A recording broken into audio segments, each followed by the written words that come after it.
Hello everyone and welcome back to the channel. Today we are going to be taking a look at the team that I brought to the North American International Championships featuring Koraidon, Calyrex Shadow, and as you probably saw from the title, that Mudshot Walking Wake. Super fun team. I did end up finishing 165th out of 1100 players or so. Not the craziest result, definitely not my favorite result of the season. However, still felt strong enough and I had a ton of fun with this team. So I figured I'd share it with you guys to maybe, in case someone else wanted to have some fun with this team, especially now that we have about a 2-month break before that next major event in the World Championships held in August. So without further ado, we're going to jump right into things. We're going to break down the team. We're going to get the team building process, all that good stuff. And I'm going to try to keep it a little bit faster since it's not the biggest result you've ever seen in a tournament before. Jumping right into things, it all started about 2-3 weeks ago now, probably 3 weeks ago. My buddy Stefan, or Pengi, comes up to me and he's like, "Yo, Ryan, I've got sauce for this event." And I'm thinking to myself, all right, I'm interested, I'm listening. For privacy reasons, I'm not sure if this team is public or not, so I'm not going to actually talk about what that sauce was. We ended up getting our buddy Craig on the team as well. We tried a lot of different things, really cool things. I kept a couple of those pieces on this team, which is why I wanted to bring it up in the first place, because that kind of gave me an idea from going from one to the other. I'll get into that after. But then I wanted to say, you know what? I really like Koraidon Calyrex Shadow right now. I'm jumping off the sauce. It wasn't as strong as I thought it was going to be. And, you know, we're going all in. I'm going back to my quote-unquote bread and butter in this format. It is the restricted core that I brought to Milwaukee in the Koraidon and the Calyrex Shadow. It has pieces I like to play. It has pieces I enjoy playing. And I thought to myself, okay, where do I go from here? And I saw two options. I saw the Koraidon Calyrex Shadow balance team that was getting popular a little bit more in the Japanese scene there with the Rillaboom, the Incineroar. I believe it had a Fluttermane as well, but don't quote me on that. No, it had a Raging Bolt. It had the Raging Bolt, right? And it was kind of just that cycle team. Really cool concept. And we also had the Koraidon Calyrex Shadow Galarian Weezing team. I immediately tested the Galarian Weezing team. I thought the concept of that and just allowing nobody to have abilities felt really good to me. So I tested that team for a little bit, and it just didn't feel like it was doing enough to me. I felt very restricted by like, oh, I have to bring Weezing, otherwise my Koraidon is itemless. And now, yes, there were games where you didn't need to bring the Weezing, and Koraidon being itemless was kind of okay. But more often than not, it just didn't feel as strong as I wanted it to do. Yeah, it was awesome. It worked when it worked. It just didn't feel like it was enough in the matchups where it didn't work. So I wanted to try the more balanced approach. So I swapped to the other team. And I thought to myself, you know, this is cool, but it really doesn't go where I want it to go with a team. When I build teams, I want these teams to be able to function pretty much with all 6 pieces. However, obviously it's a restricted format, so you definitely want to be prioritizing getting your main 2 pieces going. And Weezing and those other balanced pieces on the other teams, they just weren't doing it for me. And I thought to myself, okay, what do I like from the other team? What do I like from the Weezing team? Like, what do I like from each of these teams?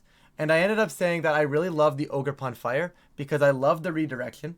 And I really like the Walking Wake because I love the advanced, just the ability to go Sun mode and have a couple fast pieces, being able to do things. Assault Vest Walking Wake was very strong as well, especially in the early testing with the Weezing stuff. A lot of the times I was just going Koraidon Walking Wake as well. Didn't really need the Weezing, right? So I figured, you know what? Let's go Clear Amulet on Koraidon. This looks solid. Super happy with that. And that's kind of how I got the basic concept of my team. There was really no Grimmsnarl. And I noticed right away that I was getting out-damaged by Pokemon that could just stack their abilities up. So something like Miraidon was becoming a problem, where Weezing was very good because you could just shut that off pretty much. You'd shut off the terrain and you'd shut off the ability as well, both of which were very strong in partner with Koraidon. So I figured I also wanted something now that was going to be able to be a backbone of this team, right? So I had Koraidon, Cali Shadow, Walking Wake, Ogerpon, Incin, and I figured Grimmsnarl made sense. I tried to get Grimmsnarl Koraidon working for Milwaukee. I never really figured it out. I figured this might be the team for it, so I decided to send it. I also really liked Incin Cali Shadow. I figured that was a very good lead into a lot of matchups. And I really liked, this is the tech that we took from the sauce, or that I took from the sauce with Pengi and Craig, and that's the Helping Hand.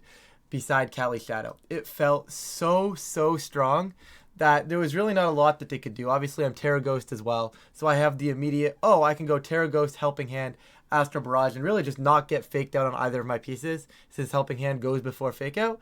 Helping Hand beside Koraidon was also very strong because it made up for the lack of Life Orb on this Pokemon more often than not. And overall, that was kind of the core of this team.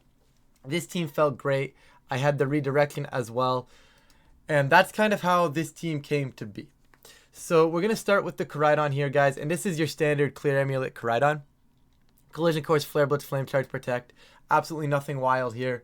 And EV spread as well. Very straightforward. Not a lot to say here. I noticed a lot of the Chi-Yus on Sun teams actually started going timid. So I had to cover for those, and if I was covering for those, I had to be around 166 to outpace. I think the common one at the time was 236 Speed EV's Timid Chi-Yu, which hit like 165. So I had to outpace that, and then I was like, okay, just in case they go max speed, let's sit at 168. But unfortunately, 168 is the Landorus number. And the Landorus number being at 168, well, Sun teams, especially if I'm Koraidon Incin, might struggle with a random Scarf Landorus. And just in case I play the random timid Scarf Landorus, let's just sit at 169. It's a pretty good speed stat to hit, and all my other stats get hit as well. I really liked not needing to be faster than this. Mudshot was huge in terms of allowing me to be this slower, bulkier Koraidon in the metagame right now, because I didn't have to worry per se about necessarily the immediate speed, right? Oh, Zamazenta's faster than me? That's okay. I can just go Mudshot into the Koraidon Flare Blitz if I need to. Oh, your Miraidon is faster than me? That's okay. I can go Mudshot into Collision Course if I needed to, right? I'll talk more about Mudshot when I get to Walking Wake specifically, but it did open up the concept of me allowed me to be bulkier in general, allowed me to get that speed dropped so I could save these EVs for something else. Originally, the 116 attack was when I had Wheezing. I basically had Wheezing, and this was going to allow me to effectively pick up, more often than not, the Zamazentas with a Collision Course, because they wouldn't get the defense boost. So I'd be able to force the kill onto those guys. I kept the 116. I saw no reason to really raise it or lower it once I dropped the Wheezing. So it kind of stuck around. And then the special bulk here is 220-60. That is, I believe it's like a 0.3% chance for an Astral Barrage from a Sash Calyrex to two-shot me. So it's like that was super low. And I also, it's something like a 12% chance for Psychic to kill me as well. And that's something I was able to say, well, you know what? I'm more likelier than not going to have screens up in those types of matchups. So I'm allowed to be, sitting at that 12% roll, that 0.3% roll. And if it happens to be in a scenario where, oh, I don't have screens up, well, that's okay, right? It's not like a huge deal. This Koraidon also lives the +1 Astral Barrage from the Life Orb Calyrex Shadows as well. So a lot of good things happening from this Koraidon. I really enjoyed having the bulk throughout the tournament. It really came up a lot of the time. And honestly, just bulky Koraidon was so good because behind screens with the bulk, people just weren't ready for the Koraidon to not die. I think a lot of the metagame right now is established on trying to get things going and killing things. And a lot of the times, these Life Orb Koraidons, a lot of the game plans is, well, I'm just going to kill it. And then all of a sudden, you can't kill my Koraidon, whether it's because of the redirection, the intimidate, the screens, right? All of a sudden, it just adds to that Koraidon's bulk. And I didn't need to be one-shotting things like the Life Orb is for.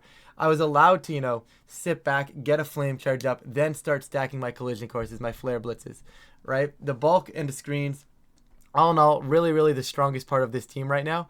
I would not go with a faster Koraidon or a frailer Koraidon. This team really requires the bulk on Koraidon to give you a chance in outside matchups and other matchups. The bulk was huge. Moving on, we'll go to the Calyrex since it is the other part of the team, the other key part here. It's your standard Calyrex, guys. Originally, I was Encore. Encore does feel very strong on this piece.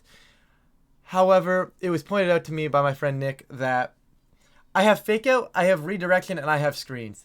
There's really no reason for me not to be Nasty Plot. And Nasty Plot was very good. There were a lot of times, where I was able to just go Fake Out and get myself a Nasty Plot up. And I like to refer to this as something like, oh, I can kind of disrespect my opponents in this way, where I just have that one mode where, oh, they're going to just not pay enough attention to the Calyrex for one game. I'm just going to fake out Nasty Plot, and right after that, just Terra Ghost and just start sending Astral Barrage, right? It just had that opportunity to, oh, I have the fastest thing in the format at +2 immediately after turn 1, and, well, you didn't respect it enough, so have fun, right? It just gave me that opportunity, and I really did like Nasty Plot. This was actually a late addition to the team. I think this was like just a week before we ended up throwing Nasty Plot on it instead of Encore. Really, really enjoyed having Nasty Plot. I think it's the correct call for this team. Terra Ghost is also really, really strong for this team because, like I said, with the Helping Hand calc, right, I could basically go Terra Ghost plus Helping Hand Ensign and get massive damage off turn 1 before a setup. Maybe I came in late game and there was no time to set up, right? I always had that option of immediate damage, and I had the option to get the setup and then go for the damage, right? So Nasty Plot was very, very cool. Calyrex Shadow, you know what? As much as I normally hate playing speed ties, I really did enjoy having Calyrex Shadow in this format. Normally, I have Cali Shadow, I'm like, man, not another speed tie. And yes, speed ties come up with this team, but I've accepted at this point. And with Speed Drop and Speed Control onto Walking Wake, as well as Thunder Wave onto Grimmsnarl, if I was preserving my pieces well, there were a lot of the times I was able to just kind of get around those speed ties. Or, you know what, I'm sashed or Life Orb. I forced a Terra somewhere else. Well, now as long as I preserve my sash, my Astral Barrage is going to kill your Cali, even if I lose the speed tie. It's not always quite that simple, but overall, I wasn't too worried about the speed ties, guys. The bulk in general, 420 did something cool for Surging Strikes calcs. I believe it was one of the Calyrexes as well. I could like Glacial Lance after like intimidating them. Like Glacial Lance would be like a 3-shot. There was a calc in there somewhere. I don't remember the exact calc, and I didn't need more than 228 special attack for the calcs that I wanted anyways. So I was perfectly fine sending that and being able to sacrifice a little bit of special attack for the bulk, and I could just set up anyways. I'm sashed. I didn't need more bulk than this. Really, just as long as I was living Surging Strike stuff, it was fine. But I have Koraidon anyways for Surging Strikes, right? Like more often than not, I'm just in Sun. It just doesn't matter. Overall, like I said, it's a Calyrex Shadow. It's a sash Calyrex Shadow, guys. Not a lot to say here. You can go max. It'll be perfectly fine. You can go Encore. It'll probably be perfectly fine. But I did really like the concept of being able to all of a sudden either go for immediate burst damage or stay back and set up and go for the Nasty Plot mode. Give me a couple different win conditions, which I definitely liked going into NAIC.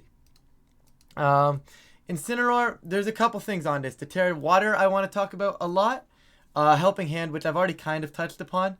Pretty much covered all of that. And I also want to touch upon my speed.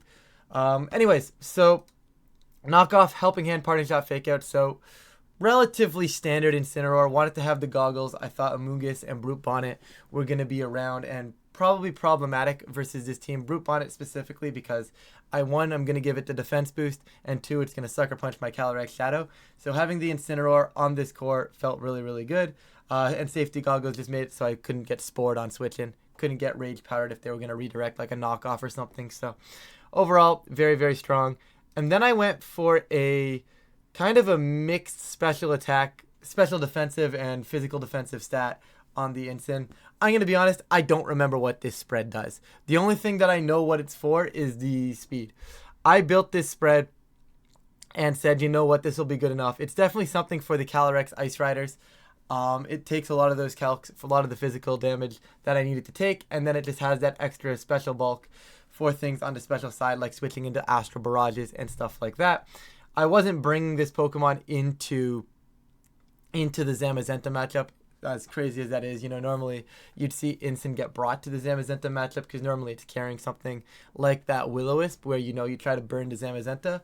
But with Helping Hand, this mon is generally relatively useless into the Zamazenta matchup, so it did not come to that matchup unless I really, really needed it for some crazy idea. The special bulk here, by the way, is for the, I believe it was like Miraidon through screens, or something like that. Like I could always live, you know what it is? I could always live the Volt Switch from Specs Miraidon if I wasn't in screens, and I could live the Drift if I was. I believe it's something like that. I'll throw the calc up on the side here. But overall, the one thing I want to talk about is the speed. Koraidon Calyrex Shadow does not appreciate Trick Room going up. The way the format goes, and the way the format was going, is a lot of the Calyrex shadows were either going min speed, which I can't underspeed with my instant anyways, or they were kind of like, you know, those tail room teams where they were sitting at like the 75, 77, 85 speed stat, right? So I figured, you know what? Let's be underspeeding those. I went with 69 because if you're no speed investment, Adamant Calyrex Ice Rider or Adamant Iron Hands, your slowest point you can go is 70. I figured, you know what? Let's be slower than that. Let's hit 69.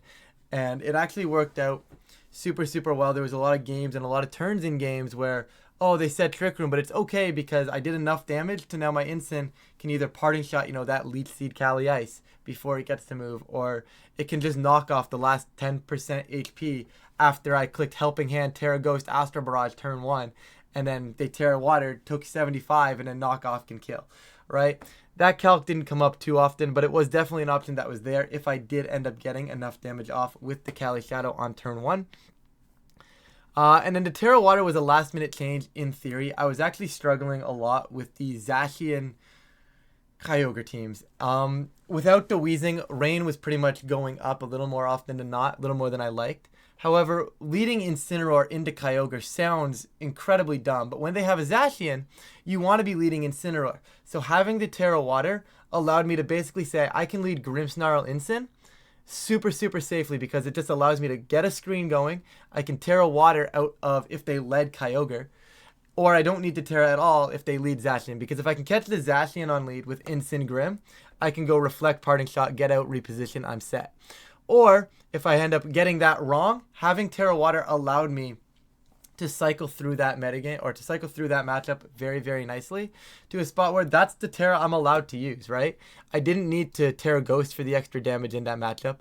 I didn't really necessarily want to Terra Fire because that was always a dance around some of the Kyogre and the weather. It made that dance a little bit trickier. Now, I definitely could do that if the opportunity presented itself, especially to get out of like late game play roughs. However, more often than not, I think in that matchup, having the Terra Water on Incin made that matchup so much more playable to a spot where I was able to do what I wanted and get comfortable in that matchup very, very nicely. I wasn't clicking Terra Fairy. Like I said, I'm not bringing it versus Zamazenta, so there was no real reason to need to resist fighting. I enjoyed Terra Water throughout the tournament. You can probably just go back to Fairy if you want, but Water felt very good into like the Swordfish matchup, into pretty much a lot of the Kyogre stuff. Terra Water felt insanely strong. Moving on to the Walking Wake, guys. This is kind of the one that we want to be looking at, right? This is, I'm sure, why most of you are here, is why do I have Mudshot? And for those of you that don't know what Mudshot does, it is a 100% chance to lower the target speed by 1, assuming I connect. It's like single target Icy Wind as a ground type. Now, the theory here is, once again, with Koraidon, in those matchups where I'm able to just kind of say, I want to go my Sun mode, I can go Walking Wake Koraidon. And if they lead Cali Shadow, I immediately have a way to go Mudshot into Flare Blitz to break the Cali Shadow. I can do it into Miraidon. I can do it into so many different things. I could go Mudshot into Collision Course and kill Chi-Yu if I wanted to do that as well. I never ended up needing to do that because more often than not, I just Terra Water, Hydro Steam, and kill the Chi-Yu. But the concept was there if I wasn't sure if they were going to Terra, right? Possibilities are endless with Mudshot as long as Walking Wake is outpacing things. And it felt like a much needed speed control, right? Because a lot of the times, if they were going to try and set up a Life Orb Calyrex Shadow, right, and I led Koraidon Walking Wake, well, Snarl's not always enough. You know, they'll fake me out one turn, get set up, and the next turn I'm snarling it, but there's still a +1 Cali Shadow, right? So I can go ahead and just click, Mudshot, slow them down. It just prevents them from doing anything. I also had that double speed control where if they went instant Cali Shadow into me and I went Koraidon Walking Wake, I could just say, okay, click Fake Out on 1. I'm either getting a Flame Charge up to outpace your Calyrex the next turn, or I'm getting this Mudshot out to outpace your Calyrex the next turn, right? It mitigated a lot of issues I had with opposing Calyrex Shadow, and it just felt phenomenal throughout pretty much all of prep. I didn't get too many chances to click it in the tournament, but when I clicked it, it was super, super clutch, and I wouldn't change this move for anything. I know when I tested Weezing, Aqua Jet was cool, but that was mostly because, sometimes I wouldn't be able to get the Proto Boost because I had Weezing beside Wake, and I would need to get, priority off, and Aqua Jet is a very good move, but having Mudshot, just for that speed control, it made it so that, I don't need to play the Calyrex speed tie as much. I don't need to have Koraidon set up before I can send damage. I can just go ahead and send it immediately, right? It felt like it gave me tools in certain matchups that I really, really liked, especially the Calyrex Shadow Zamazenta matchup, because a lot of the times, they'd go like Zamazenta Calyrex Shadow. Like, when in doubt, they'd lead that, right? Now, I don't think that's probably correct from their end, but if they did that, I had the immediate turn one where I am pressuring your Calyrex Shadow, and there's not a lot you can do, because once again, with the bulk on Koraidon, I'm not dying to a body press. With the bulk on this Walking Wake, I'm also not dying to a body press. I had a lot of opportunities with these pieces, and it felt overall pretty strong. Then again, Snarl, Draco, Hydra Steam, guys, the rest of it's pretty standard. Speed stat, I went 174.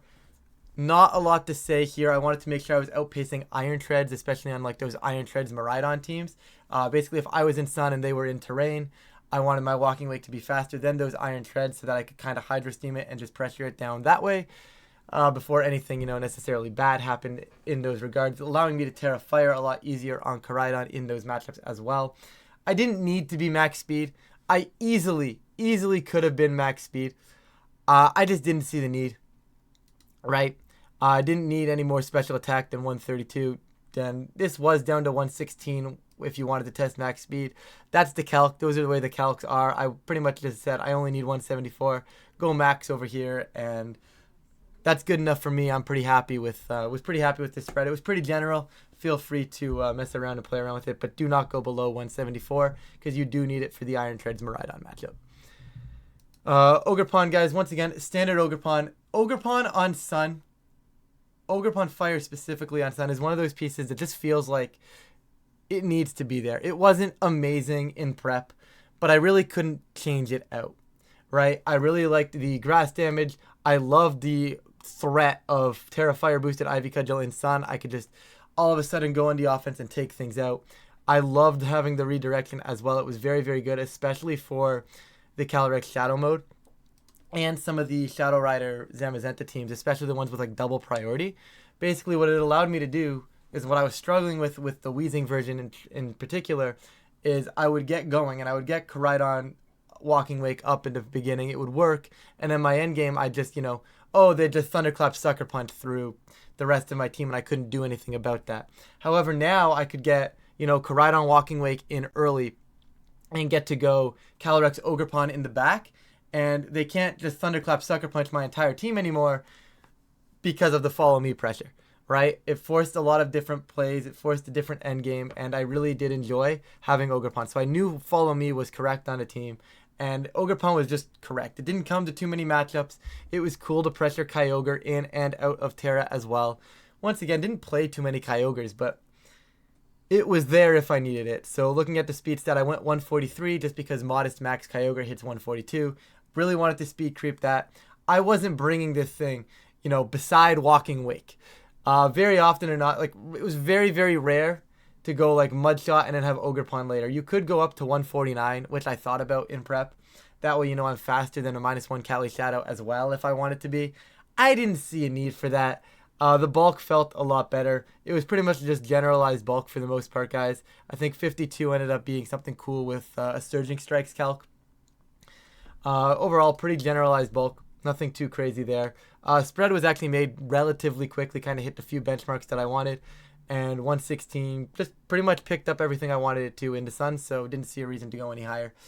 Once again, though, general Ogerpon. Same with the Grim, guys. There's nothing to talk about here. It's a Grimmsnarl.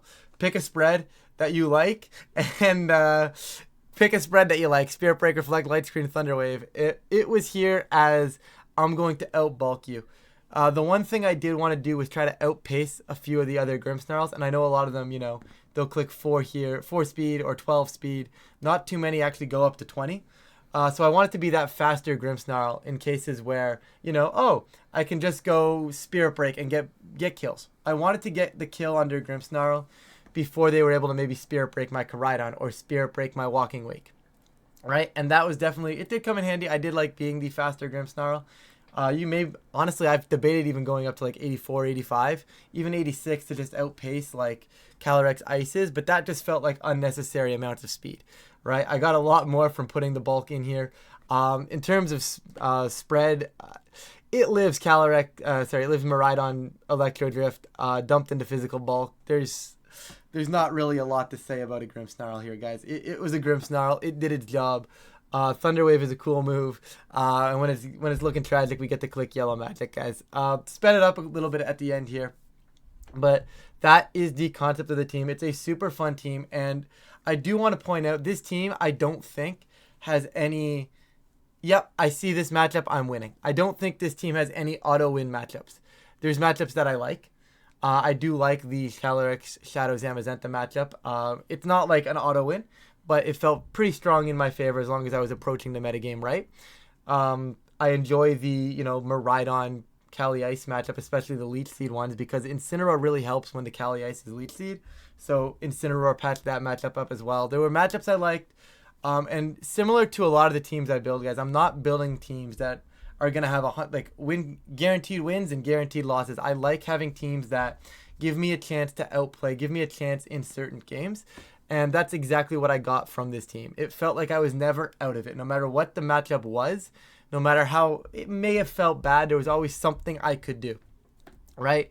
Whether I was trying to slow that threat down, whether I was going to just click Thunderwave and pray that maybe it would work, right? The team overall felt very, very consistent. It felt like it was giving me a chance in matchups, and that's what I wanted going into NAIC.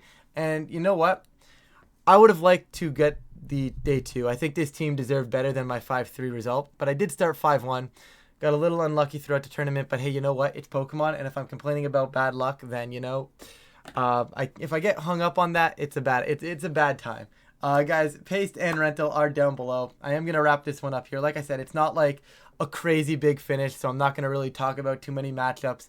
But the team overall, super, super fun. Really quickly, when in doubt, Koraidon Walking Wake, fantastic lead. Incineroar Calyrex, fantastic lead. Ogerpon Calyrex Shadow, if you really want to just disrespect your opponent, you can go ahead and do that as well. Grim Koraidon, when in doubt, that's a very good lead. Like, if you're not sure what to do and you don't know if, you want to go Sun mode or Calyrex mode, just go Grim Koraidon, set up a screen, don't die, and get going. Very, very strong team. Like most Miraidon players, guys, they like to just click Volt Switch very early on. Do that with Koraidon. Click Flame Charge. Don't be afraid to spend a turn clicking Flame Charge and get a screen up. It seems passive, but it really goes a long way on this team. Keep in mind with the speed control on Koraidon, very, very fun team. I encourage everybody to try it out if you are interested in this team composition, because I think it's a different take that we don't see. Like I said at the beginning, you got the hard balance stuff, with the Incin, the Rillaboom, the Raging Bolt, or you got the Wheezing variant. And I think this was kind of that cool in-between ground, and I really wish I could have done the team more justice. But with that, guys, I am going to get out of here. I am going to stop rambling. If you are enjoying the content, please feel free to like and subscribe. It really does help with the channel, and of course I really do appreciate it. But with that, I'm gonna get on out of here, and I will catch you all in a future video.